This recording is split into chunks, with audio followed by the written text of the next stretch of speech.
This is Chapter 10 of The Giver, starting right here in your ebook. I go in here, Jonas, Fiona told him when they reached the front door of the House of the Old after parking their bicycles in the designated area. I don't know why I'm nervous, she confessed. I've been here so often before. She turned her folder over in her hands. Well, everything's different now, Jonas reminded her. Even the nameplates on our bikes, Fiona laughed. During the night, the nameplate of each new 12 had been removed by the maintenance crew and replaced with the style that indicated citizen in training. I don't want to be late, she said hastily and started up the steps. If we finish at the same time, I'll ride home with you. Jonas nodded, waved to her, and headed around the building toward the annex, a small wing attached to the back. He certainly didn't want to be late for his first day of training either. The annex was very ordinary, its door unremarkable. He reached for the heavy handle, then noticed a buzzer on the wall, so he buzzed instead. Yes, the voice came through a small speaker above the buzzer. It's, Jonas. I'm the new... come in. A click indicated that the door had been unlatched. The lobby was very small and contained only a desk at which a female attendant sat, working on some papers. She looked up when he entered, then, to his surprise, she stood. It was a small thing, the standing, but no one had ever stood automatically to acknowledge Jonas's presence before. Welcome, receiver of memory, she said respectfully. Oh, please, he replied uncomfortably. Call me Jonas. She smiled, pushed a button, and he heard a click that unlocked the door to her left. You may go right on in, she told him. Then she seemed to notice his discomfort and realized its origin. No doors in the community were locked, ever. None that Jonas knew of, anyway. The locks are simply to ensure the receiver's privacy because he needs concentration. She explained it would be difficult if citizens wandered in, looking for the Department of Bicycle Repair or something. Jonas laughed, relaxing a little. The woman seemed very friendly, and it was true. In fact, it was a joke throughout the community that the Department of Bicycle Repair, an unimportant little office, was relocated so often that no one ever knew where it was. But there is nothing dangerous here, she told him. But, she added, glancing at the wall clock, he doesn't like to be kept waiting. Jonas hurried through the door and found himself in a comfortably furnished living area. It was not unlike his own family unit's dwelling. Furniture was standard throughout the community, practical, sturdy, the function of each piece clearly defined. A bed for sleeping, a table for eating, a desk for studying. All those things were in the spacious room, though each was slightly different from those in his own dwelling. The fabrics on the upholstered chairs and sofa were slightly thicker and more luxurious. The table legs were not straight like those at home, but slender and curved, with a small carved decoration at the foot. The bed, in an alcove at the far end of the room, was draped with a splendid cloth, embroidered over its entire surface with intricate designs. But the most conspicuous difference was the books. In his own dwelling, there were necessary reference volumes that each household contained, a dictionary, and the thick community volume, which contained descriptions of every office, factory, building, and committee, and the book of rules, of course. The books in his own dwelling were the only books that Jonas had ever seen. He had never known that other books existed, but this room's walls were completely covered by bookcases, which reached to the ceiling. There must have been hundreds, perhaps thousands of books, their titles embossed in shiny letters.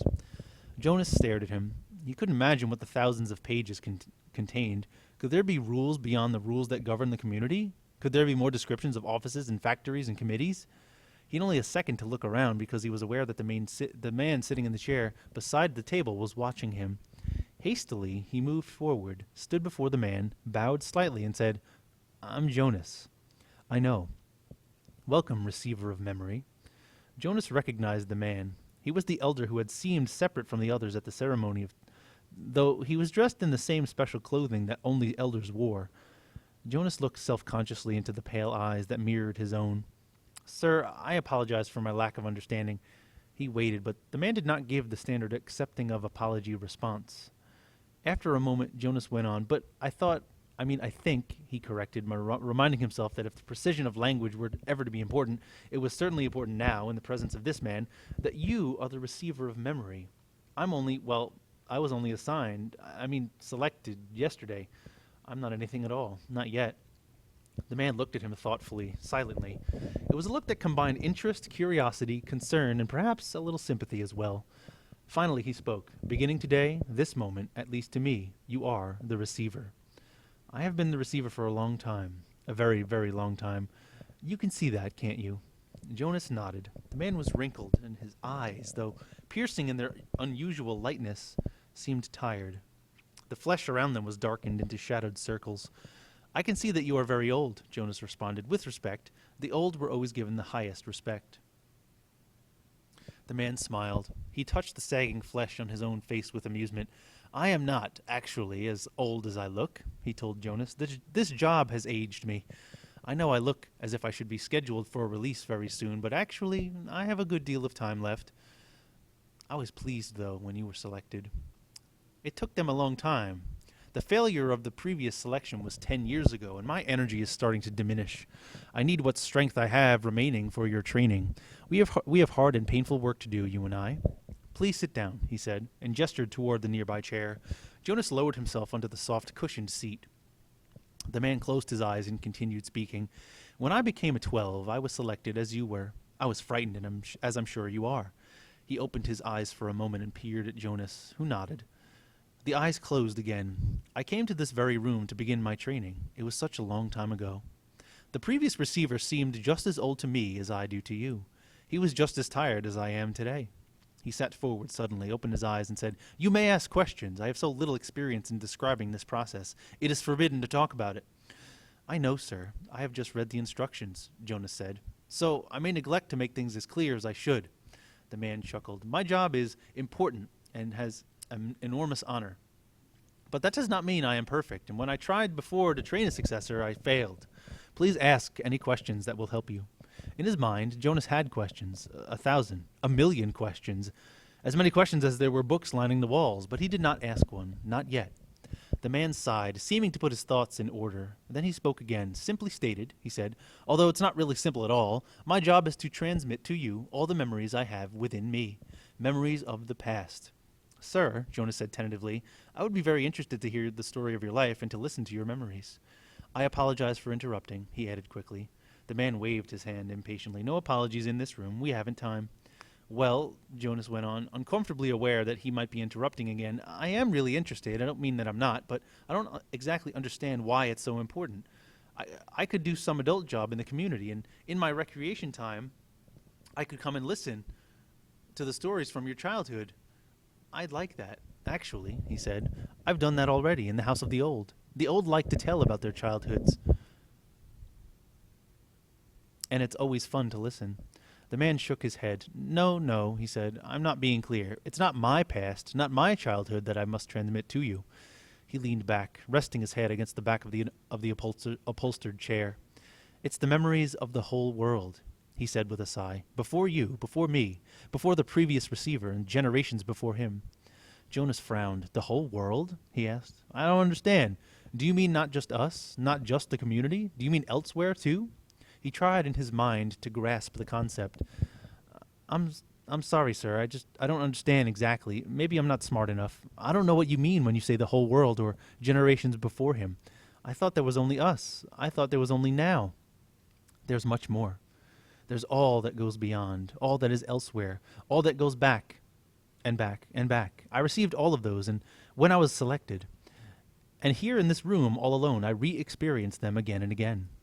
It is how wisdom comes and how we shape our future. He rested for a moment, breathing deeply. I am so weighted with them, he said. Jonas felt a terrible concern for the man. Suddenly, it's as if the man paused, seeming to search his mind for the right words of description. It's like going downhill through deep snow on a sled, he said finally. At first it's exhilarating, the speed, the sharp, clear air.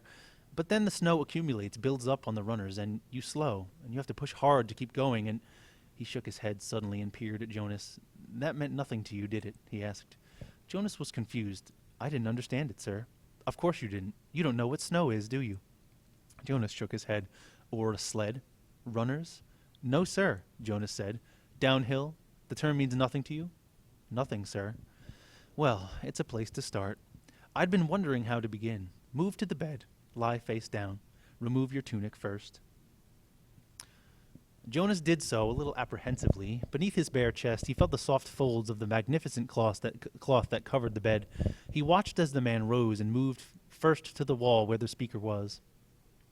It was the same sort of speaker that occupied the place in every dwelling, but one thing about it was different. This one had a switch, which the man deftly snapped to the end, that said off.